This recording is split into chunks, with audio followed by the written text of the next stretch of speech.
September 1999, Cleveland, Ohio. Slipknot begins playing their set and is met with an extremely hostile crowd.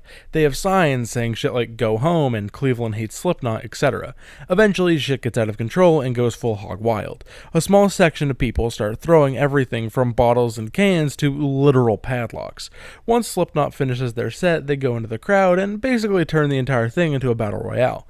But where'd all of this come from, and why was the crowd so hostile in the first place? To understand that, we need some context. So, Cleveland was home to another band that was remarkably similar to Slipknot, Mushroomhead. They also wore masks and boiler suits. Hell, even both bassists dressed as pigs. Catch is, Mushroomhead started 4 years before Slipknot. Despite that, Slipknot was already much more successful. So, fans of Mushroomhead basically felt like a cheap knockoff of their favorite band was stealing all of their potential success and market share, if you will. It wasn't just the fans, though. Here's where we introduce another character to our story, Jeff Hatrix, or J-Man. He really didn't like Slipknot and basically started the entire feud between the bands in the first place.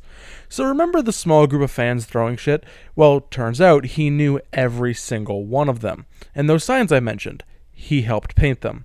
He later walked back this, claiming he didn't know exactly what they were going to do, but didn't seem to disagree or condemn it either. He went on about a decade-long crusade against Slipknot, playing parodies of their songs at Mushroomhead shows, talking shit online, etc. Slipknot didn't respond very often, aside from a couple of comments from Corey saying he was going to break the dude's face, but that's pretty par for the course.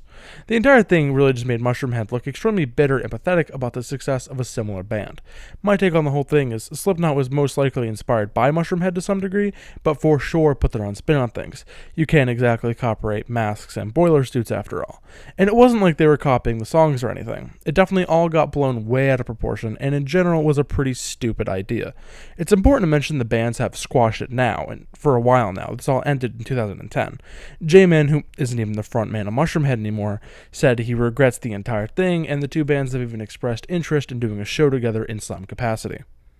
Alright, that's it. Subscribe.